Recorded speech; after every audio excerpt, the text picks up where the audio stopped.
모든 글에는요, 글쓴이가 강조하는 점이 있습니다. 그게 핵심이 되죠. 글을 잘 읽는다는 것은 그 저자가 쓴 강조점을 자기도 이해하는 겁니다. 그러니까 글을 읽었는데 강조점과 다른 얘기를 한다. 그러면 일단은 책 읽기는 실패한 겁니다.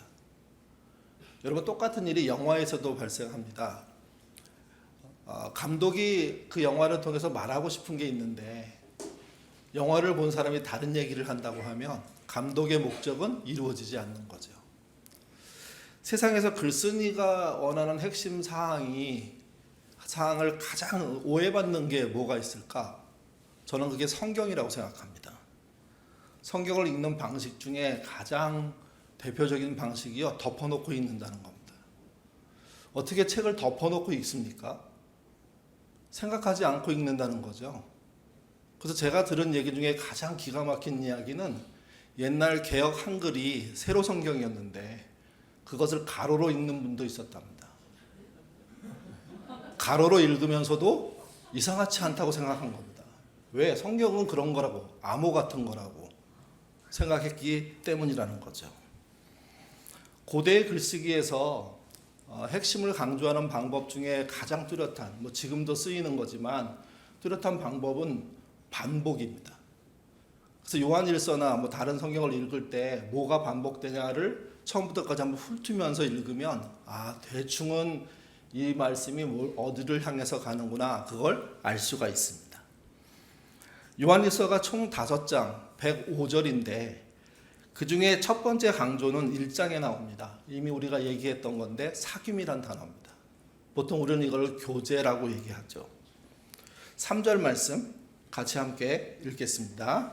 하나님께서 아들을 예수와 사귐을 가지신 것처럼 우리도 예수와 사귐을 갖자.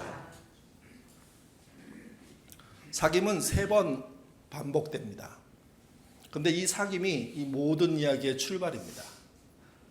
사도 요한이 고통당하고 있는, 박해당하고 있는, 이단 사입으로부터 유혹당하고 있는 당시의 신자들에게 지금 우리가 이 문제를 돌파할 수 있는 가장 뚜렷한 방법은 하나님의 사귐을 본받는 거라는 겁니다.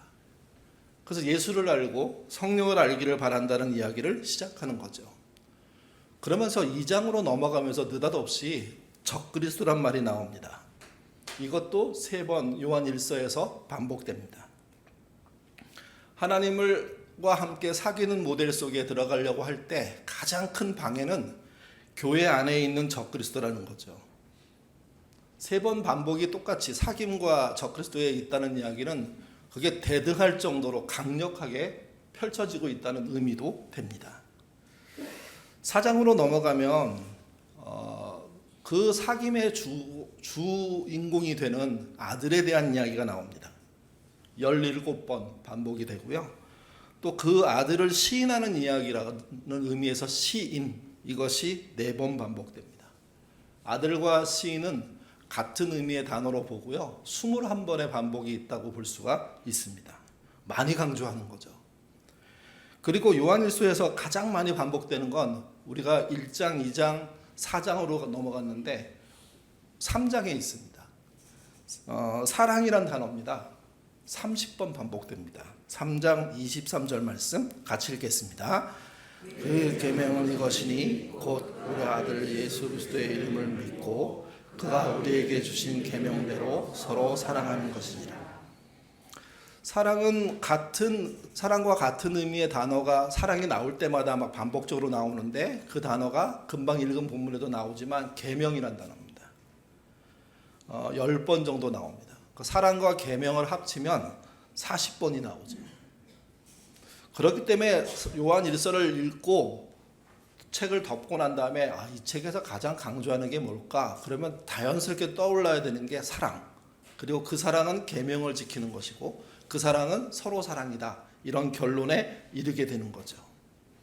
그리고 그 사랑이 하나님의 사귐을 모델로 하고 그 모델된 사랑이 적그리스도를 이기게 한다 하는 말씀이 요한 1서인 겁니다. 반복은 강조임에 분명합니다. 근데 반복이 많이 쓰이기 시작하면 반복이란 방법이 식상해지잖아요. 또 과도한 반복은 지루하거나 잔소리처럼 느껴집니다. 그래서 글 쓰는 사람들은 여러 반복을 하면서도 불구하고 반복하지 않는 하나의 단어, 또 심지어는 밝히지 않는 단어를 향해서 갑니다. 그러니까 요한일서는 분명히 서로 사랑하는 거야, 서로 사랑을 위해서 이렇게 하자라는 얘기를 하는 게 분명한데, 근데 그거를 어떻게 할 거냐 하는 문제의 입장에서는요, 반복을 하지 않고 단 한 단어를 한 번만 강조합니다. 그 단어가 무엇이냐? 그게 분별입니다. 사귐과 적그리스도, 아들과 시인, 서로 사랑과 계명이 수많은 반복을 일으켰는데 분별이라는 단어를 딱 한 번 쓰면서 실제 서로 사랑을 위해서 제대로 해낼 게 있는데, 그건 개인의 노력과 수고, 공동체에 함께하는 그런 열심을 통해서 만들어지는 것인데, 그게 분별이라는 겁니다. 그 분별 이야기가 오늘 본문입니다. 4장 1절 말씀 같이 읽겠습니다. 사랑하는 자들아, 영을 다 믿지 말고 오직 영들이 하나님께 속하였느냐 분별하라. 많은 거짓 선지자들이 세상에 나왔습니다. 분별이란 말은 도키마조라는 헬라어인데요, 원래 금속의 순도를 따질 때 쓰는 말입니다. 그러니까 순수한 그리스도인, 순전한 그리스도인, 그런 의미로 볼 수 있는 분별, 반대로 그 순수함을 파기하는 적그리스도를 분별할 수 있는 분별, 그걸 말하는 거죠. 성경에서는 이 분별을 잘한 사람들을 누구로 부르냐면 베레아 사람이라고 합니다. 사도행전 17장 11절 같이 읽겠습니다. 베레아에 있는 사람들은 데살로니가에 있는 사람들보다 더 너그러워서 간절한 마음으로 말씀을 받고 이것이 그러한가 날마다. 여기 나오는 너그럽다는 말은 원래의 뜻은 고귀한 혈통이라는 뜻입니다. 그래서 우리나라 옛날 성경의 개역 한글 번역할 때 신사적이다 이렇게 번역했습니다. 새 번역은 이거를 고상하여라고 번역합니다. 그러니까 그 사람이란 존재가 말이든 행동이든, 특별히 또 성경에 대해서는 정말 자신이 갖고 있는 인내와 또는 차분함과 또는 지적인 모든 것을 동원해서 그 말씀을 하나하나 읽어내려가고 있다는 뜻입니다. 그래서 말씀의 깊은 이해를 갖기 위한 노력을 하는 그 사람, 이 사람들이 분별력이 있는 사람이 된다는 거죠. 분별을 흐트른 교회 행동은 참 많았습니다. 종교개혁 당시로 가면 그 면죄부를 팔기 위해서, 그래서 뭐 면죄부를 팔러 다니는 사람들이 자신이 뭐 그 신자가 헌금을 하면 그 동전이 면죄부 통 바닥에 땡그랑 떨어질 때 지옥에 있는, 연옥에 있는 가족들이 구원받는다 하는 식으로 분별력을 흐트러 버리는 말들을 많이 했거든요. 그러니까 분별이라는 것은 그것을 찾아내는 겁니다. 한국 교회에서 가장 많은 교회의 반복이 뭘까? 이렇게 AI를 통해서 검색해 봤더니요, 교회 상당수가 그렇게 하고 있는데 11조를 강조한답니다. 저희 어렸을 때도 그랬고, 제가 사역을 시작한 교회에서도 그랬고, 지금도 한국 교회 안에 그런 일들이 벌어진다는 거죠. 그러니까 11조를 그러면 어떻게 전하고 있을까 또 들여다봤더니 11조 안 하면 망하고 구원 못 받는다 말까지도 있습니다. 11조 설교자로 우리나라에 유명한 설교자가 몇 명이 있습니다.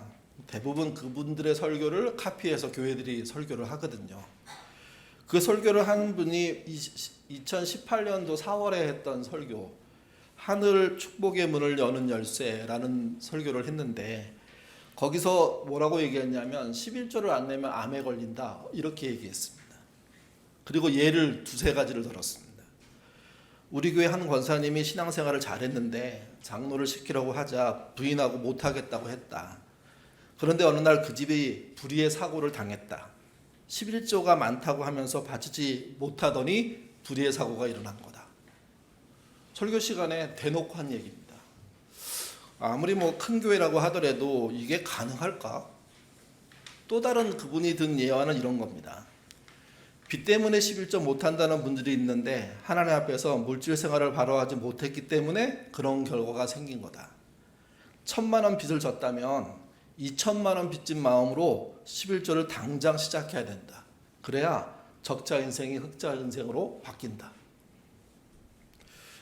그러면서 록펠로, 콜게이트, 우리가 알고 있는 프랭클린 이런 사람들이 등장하죠.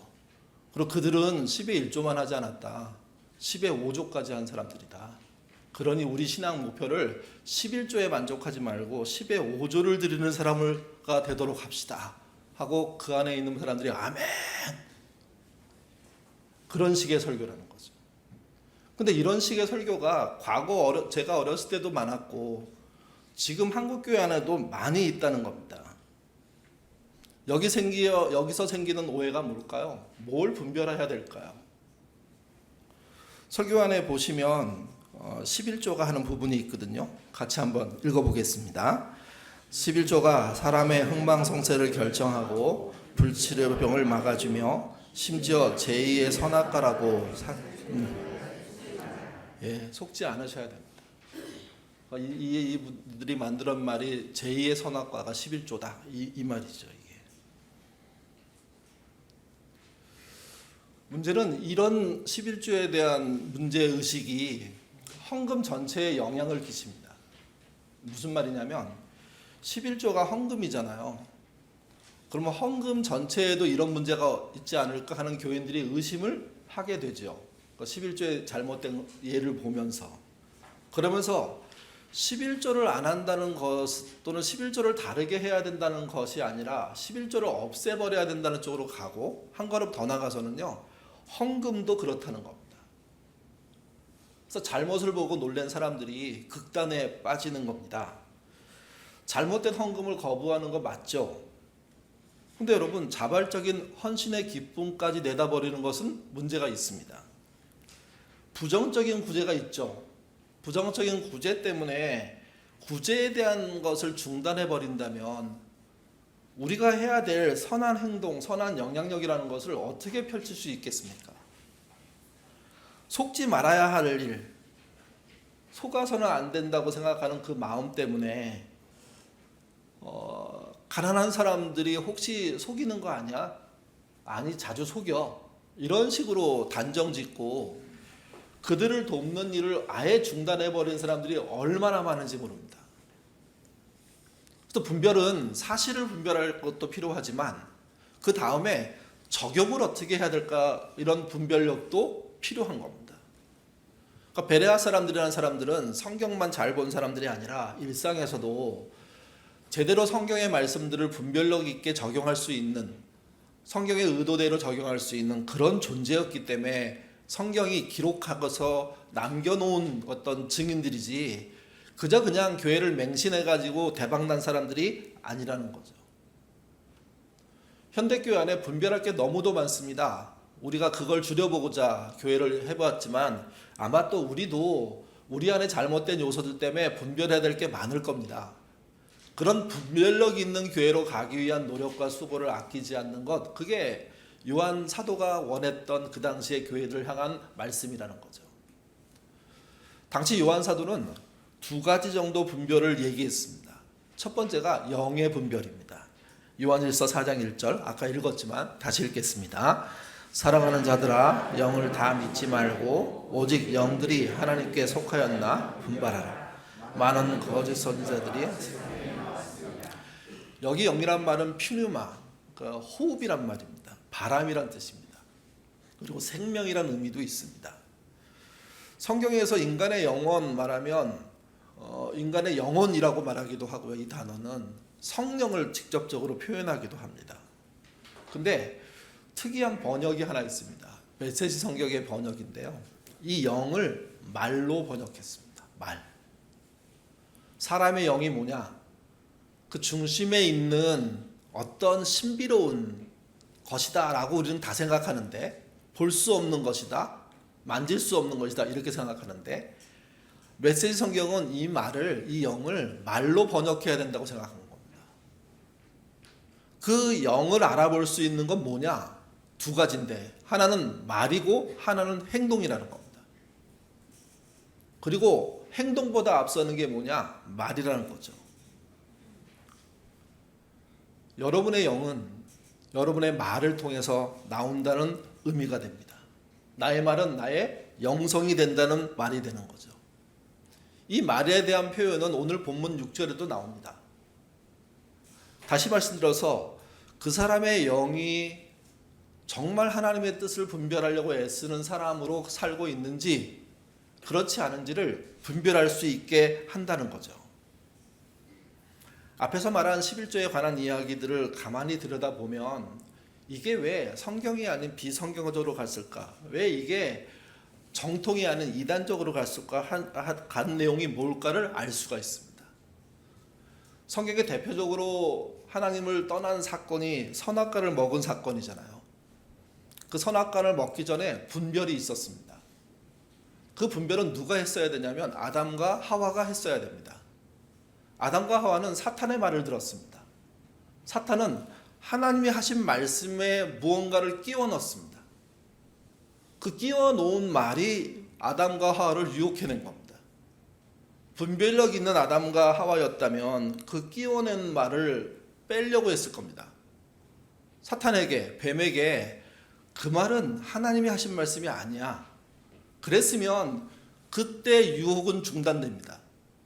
문제는 끼워 놓은 그 말의 의미를 하나님이 하신 말씀으로 섞어 갖고 들어버리는 겁니다. 수많은 사람들이 성경의 말씀과 목사의 말을 섞어 가지고, 특별히 목사의 끼워 넣기를 섞어 가지고 목사의 말이 하나님 말씀처럼 인정해 버리는, 분별력을 잃어버리는 말을 신앙생활을 하게 되는 거죠. 11조를 가지고 말씀드리면 이렇습니다. 11조는 아브라함이 전쟁에서 승리한 후에 멜기세덱이라는 느닷없이 등장한 제사장에게 자발적으로 드린 헌금입니다. 이건 헌금이라고 보기는 좀 어렵고 승전한 기쁨을 눈앞에 등장한 제사장에게 드리는 방식, 10분의 1을 드렸다는 거죠. 여기서 중요한 건 자발성입니다. 두 번째가 이스라엘 민족이 땅을 분배받고 난 다음에 11조가 등장하죠. 왜 등장했습니까? 레위인들이 땅을 분배받지 않았기 때문입니다. 레위인들의 생활과 성전 관리를 위한 일종의 세금, 이게 11조입니다. 모두에게 고지했고, 그래서 인원수대로 냈고 10분의 1을 내는 걸 당연하게 생각했고, 세 번째는 11조는 더 뒤로 가면 발전하게 되는데요. 레위인만을 위해서, 성전만을 위해서 쓰이지 않았고요. 나그네와 고아와 과부를 위한 사회 안정기금으로 쓰입니다. 복지, 어떤 선별적 복지일 수도 있고 공격적인 복지일 수도 있는 거죠. 그리고 네 번째, 말라기에 오면 하나님은 공평과 정의, 긍휼을 무시하고 11조를 내는 그들을 향해서 종교적인 의무의 11조는 안 받겠다. 그리고 그런 식의 사람들이 출입하는 성전은 닫아버리겠다. 그렇게 말씀하십니다. 그게 말라기 1장 10절의 말씀입니다. 그리고 난 다음에 가장 논란이 되는 말씀이 말라기 3장 10절인데요. 같이 읽어보겠습니다. 너희의 온전한 11조를 창고에 들여 나의 집에 양식이 있게 하고 그것으로 나를 시험하여 내가 하늘 문을 열고 너희에게 복을 쌓을 곳이 없도록 붙지 아니하나 보라. 이 말이 현대 설교에서 가장 많이 쓰이는 본문입니다. 하나님이 11조를 온전하게 하는 사람에게 당신의 창고를 대개방하겠다는 거죠. 그래서 쏟아 부어 주실 것인데 양식이 차고 넘치는 그런 현장을 목도하게 될 거라는 거죠. 그거 한번 시험해봐라. 어디 하나님의 복이 쌓이지 않는지 나한테 갖고 와봐라. 이런 식으로 설명된 말입니다. 근데 이 말이 세상 말로 들으면 대단히 투기적입니다. 1을 넣고 열을 받자, 열을 넣고 100을 받자, 100을 갖고 1000을 갖자, 1000을 넣고 만을 받자. 그러니 많이 받으면 많이 넣을수록 더 많이 늘어나면 훨씬 더 대단한 일이 벌어지지 않겠냐? 그런데 거기서 11조에 멈출 수 있냐? 10의 5조, 7조, 9조, 10의 10조까지 갈 수 있다면 그러면 대박나는 인생 되는 거 아니냐? 이 부분이 그런 식으로 해석이 되는 겁니다. 근데 이 본문은 그런 뜻 자체가 아닙니다. 왜 그러냐면 방금 말씀드린 1장 10절에서 공평과 정의와 긍휼을 어기고 드리는 11조를 하나님이 안 받으시겠다고 했거든요. 그런 사람들이 출입하는 성전은 닫아버리겠다고 말씀하셨거든요. 그런 상태에서 온전한 11조라는 개념을 등장시킨 겁니다. 이때 온전하는 것은 11조 행동의 온전함이 아니라 11조를 드리는 삶의, 그 사람의 삶의 온전함을 말하는 겁니다. 하나님이 원하시는 공평과 정의와 긍휼의 온전한 삶을 가지고 하나님께 헌금하는 자가 있다면 하나님이 그를 지키지 않나 봐라, 지켜주실 거다, 하나님은 그렇게 지키시려고 마음 잡수셨다 하는 이야기를 하고 있는 겁니다. 그렇기 때문에 뭐가 필요하냐? 분별이 필요합니다. 성경을 무조건 읽어서 덮어놓고 읽는 꼴이 되면 안 되는 겁니다. 선한 영향력을 끼친 자에게 하나님이 선한 응답을 주시겠다고 말씀하셨는데 10분의 1 투자한 자에게 10배를 주겠다고 약속한 거로 둔갑시킨 이 말은 말의 장난이고 분별력을 깨트리는 끼워넣기고 사탄이 적그리스도가 가장 많이 쓰는 방식이라는 거죠. 그렇기 때문에 분별하셔야 됩니다. 분별을 깨워 여러분의 분별력을 키우셔야 됩니다. 그리고 그것을 말과 행동으로 잘 설명하고 표현하셔야 됩니다. 그게 여러분의 영성입니다. 영성은 눈 감고 다다다다닥 기도를 하는 걸 말하지 않습니다. 영성은 교회가 시키는 일을 열심히 하는 그 봉사의 끝을 말하는 게 아닙니다. 영성은 여러분의 중심에 그분의 말씀이 들어가서 여러분의 말과 행동으로 드러나는 거죠. 말과 행동은 여러분의 분별력을 보여주는 겁니다. 그 분별력이 하나님의 뜻을 따라갈 때 그 사람이 분별력 있는 신자가 되는 겁니다. 그렇다면 거짓 영은 어떻게 해야 됩니까? 오늘 본문 4장 2절에서 3절 말씀 같이 읽겠습니다. 이로써 너희가 하나님의 영을 알지니 곧 예수 그리스도께서 육체로 오신 것을 시인하는 영마다 하나님께 속하다. 예수를 시인하지 아니하는 영마다 하나님께 속하는 것이 아니니 이것이 곧 적그리스도의 영이니라. 오리라 한 말을 너희가 들었거니와 지금 우리의 영성이 좋아지려면 그분의 말씀을 받아들여야 된다 하는 맥락입니다. 그 받아들이기 위해서는 그분이 사람으로 오신 것부터 인정해야 된다고 말하는 겁니다.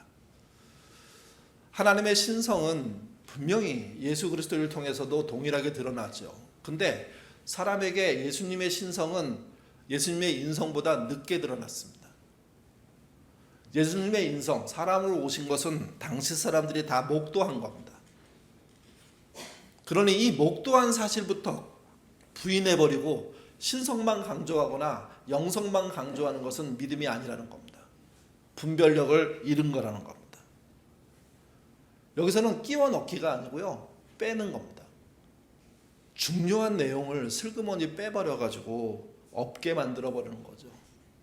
끼워 넣는 것도 적그리스도인 잘못된 신자들의 삶이라면 무언가를 빼내서 단촐하게 보이지만 실제 진리를 없게 만들어버리는 그 역시도 적그리스도가 하는 일이니 그런 영과 행동을 가진 자들을 조심하라고 사도 요한이 권면하는 겁니다.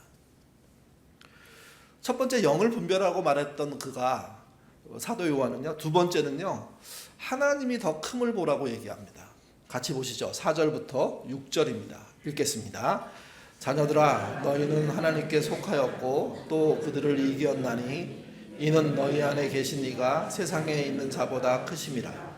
그들은 세상에 속한 고로 세상에 속한 말을 하며 세상이 자그들의 말을 들으니라.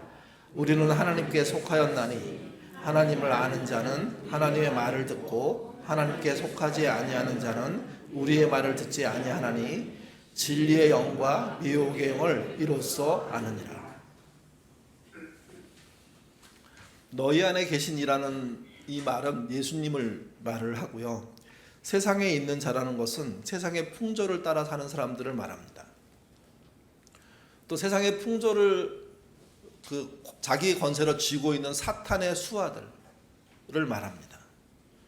그러니까 신자라는 것은 결국 사탄의 수하가 아니라 예수님의 자녀 또는 예수님의 백성이 돼야 되는 거죠. 예수님의 백성들이 이 땅을 살 때 세상이 더 커 보일 때마다 너무 힘이 듭니다. 그때마다 도대체 하나님은 어디 계실까? 그런 고민들을 할 수밖에 없고, 또 응답하지 않고 일하는 것을 보여주지 않는 하나님 때문에 절망하고 좌절도 하죠. 그때마다 이 본문이 하는 말과 동시에 성경의 다양한 곳에 등장한 하나님이 더 크다는 사실은 우리에게 힘이 됩니다. 그것을 보여주는 대표적인 사건이 엘리사 때 일어났습니다. 열왕기하 6장에서 북이스라엘과 시리아가 아람이죠. 성경에서는 끊임없이 국지전을 벌이고 있는데 그때마다 번번이 북이스라엘이 이기는 겁니다. 북이스라엘이 이겼던 것은 군사력이 뛰어났기보다는 적의 계략을 이미 알고 있었기 때문입니다. 그 적의 계략을 이미 알고 있었던 요인이 엘리사 때입니다. 엘리사가 어떤 국지전이 벌어졌을 때 하나님께 묻거나 또는 어떤 새로운 방법들을, 우리가 알 수 없는 방법들을 통해서 하나님의 뜻을 통해서 뭘 알게 되냐면 적이 어떻게 움직일지를 미리 알고 대처하게 되는 거죠. 그래서 번번이 승리하니까 적군에서 도대체 문제가 뭘까를 탐색하다가 엘리사가 가장 중요한 요인이겠다는 것을 알게 되죠. 그래서 엘리사를 죽이는 군대를 보냅니다. 그러면 이제 전쟁은 이길 수 있다고 생각한 겁니다. 어느 날 사환이 나가보니까 엄청난 군대가 엘리사 집을 감싸고 있는 겁니다. 그래서 대단히 놀라고 걱정하는 마음으로 엘리사에게 말을 하죠. 근데 엘리사가 다른 반응을 합니다. 같이 보시죠. 열왕기하 6장 16절입니다. 읽겠습니다. 대답하되 두려워하지 말라. 우리와 함께한 자가 그들과 함께한 자보다 많으니라. 사환은 이해할 수가 없었습니다.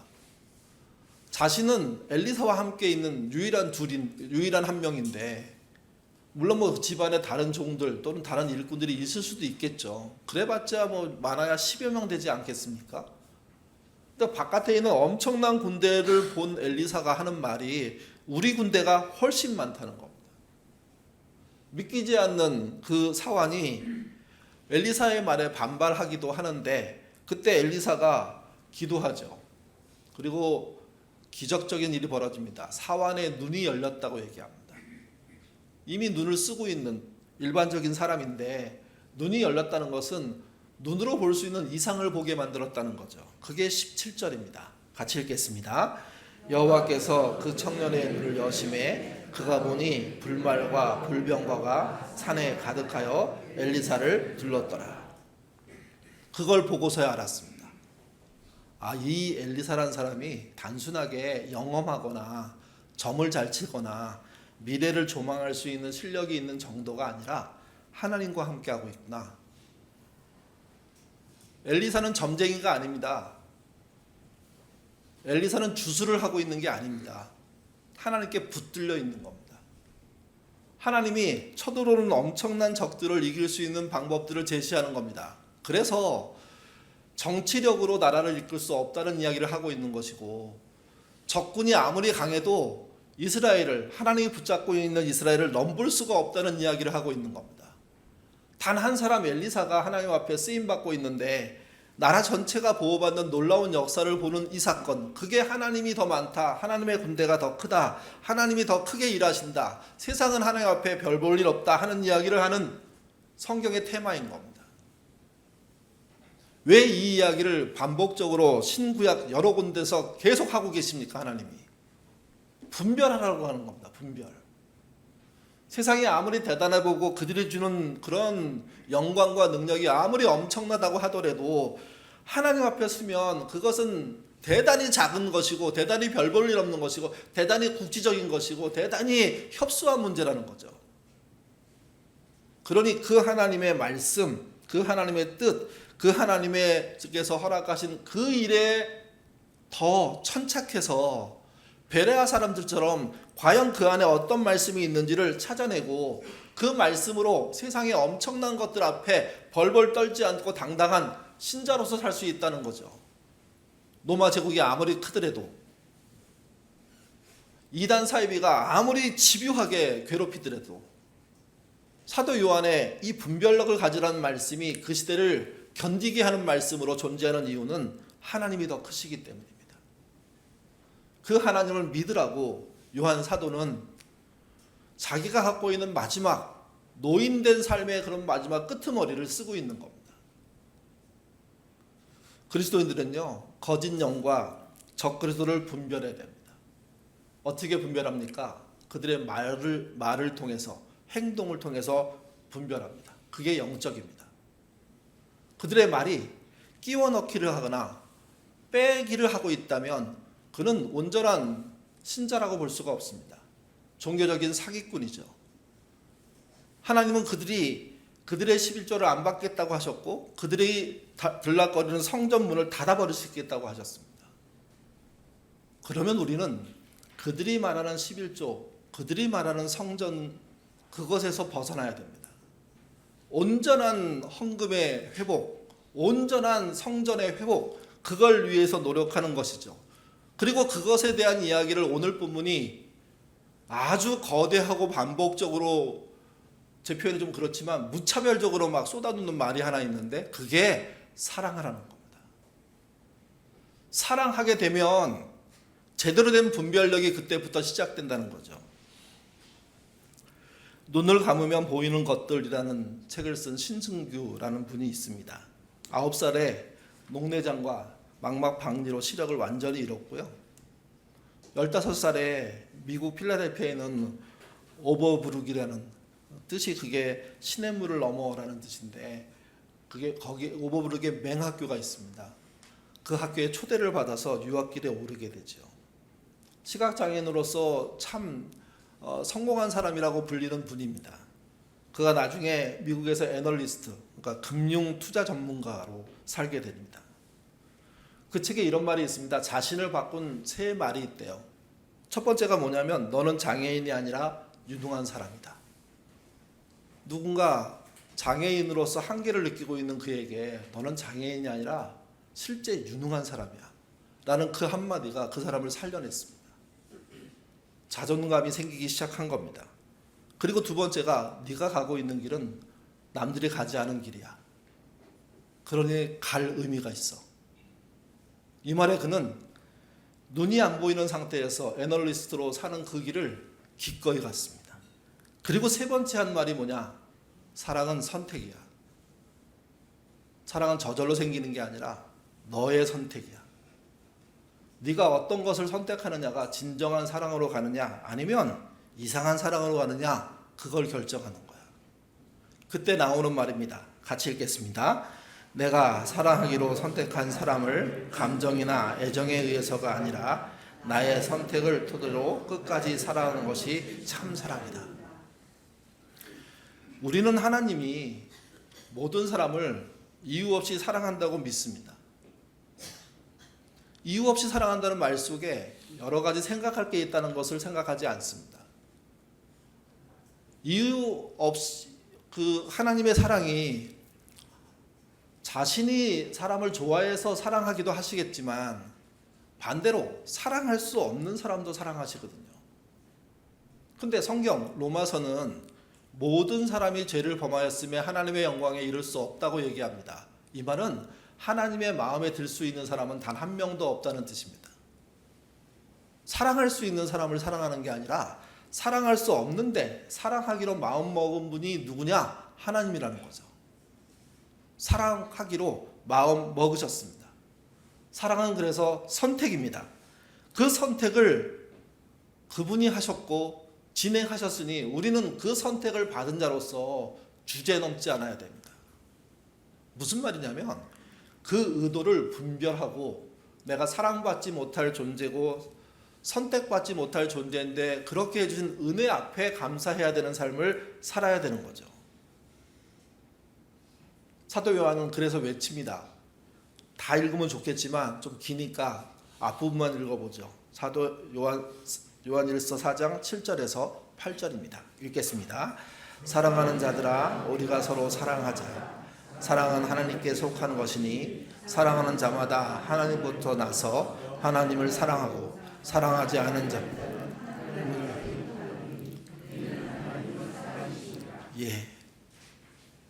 사랑 이 단어에 분별력 있는 시선을 가지시고 이 사랑이 하나님의 선택 사랑이라는 사실을 잊지 마십시오. 우리가 사랑받기에 너무 합당한 사람이기 때문에 사랑하시는 게 아닙니다.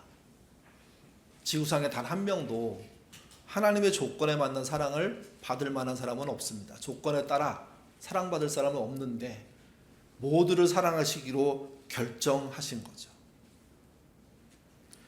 제가 아는 장모님이 출근할 때마다 화장실 거울 앞에 서서 외치는 말이 몇 개 있답니다. 그 중에 하나가 이거예요. 오늘도 사무실 왼수들을 사랑하자. 그렇게 출근하신답니다.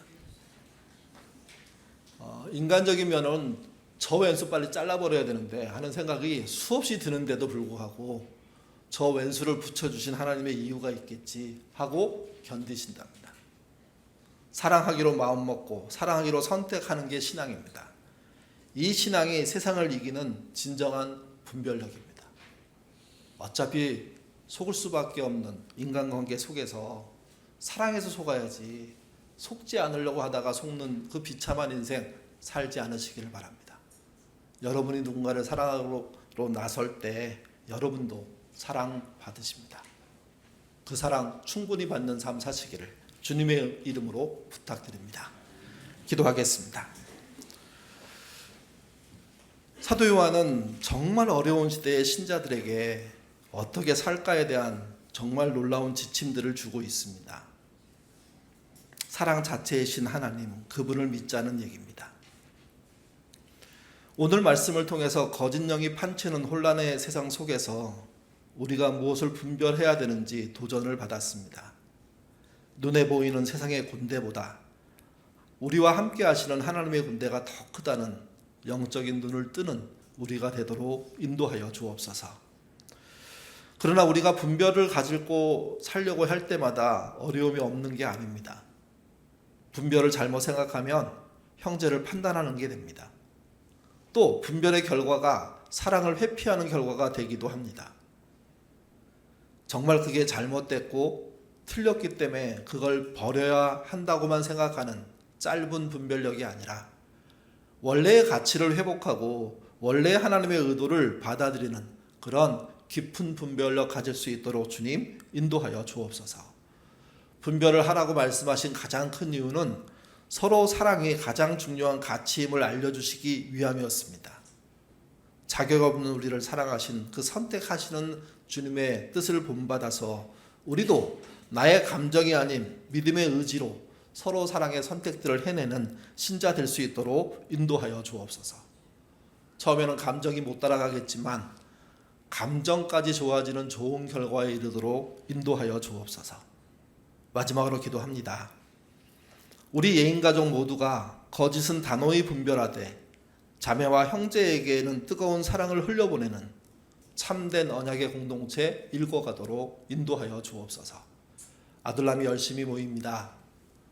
그 열심이 너무나 우리에겐 중요한 네트워크를 만들고 있습니다. 근데 아둘람끼리만 어울린다면 그것 또한 우리에게 장애가 될 수가 있습니다. 우리의 시선이 우리 아둘람과 함께 다른 아둘람 식구로 넓어지는 사랑이 내 가까운 사람을 넘어서서 교회 식구들로 넓어지는 그런 더 깊이 있는 분별력 갖는 신자 되도록 인도하여 주옵소서. 세상은 왼수 같습니다. 그러나 매일 아침마다 왼수를 사랑하기로 마음먹고 회사로 출근하는 그 장로님처럼 우리도 이 세상을 사랑하는 마음으로 한 걸음 뛸 수 있는 신자 되도록 도와주시고 결국 그 왼수 같은 세상 속에서 감정도 좋고 사실도 좋고 또 함께 행동하기도 좋은 우정어린 교우들, 식구들, 동료들 만날 수 있도록 인도하여 주옵소서. 아마 우리는 다 사랑하지 못할 겁니다. 그 사랑 때문에 때로는 당하기도 할 겁니다. 근데 주님의 십자가 그 사랑이 나를 살렸다는 그 이유 한 가지만으로도 이 사랑은 해볼 만한 것이라는 사실을 알게 하시고 속으면서 당하면서 때로는 지면서 이 사랑을 키우도록 인도하여 주옵소서. 감사하며 예수님 이름으로 기도드립니다. 아멘.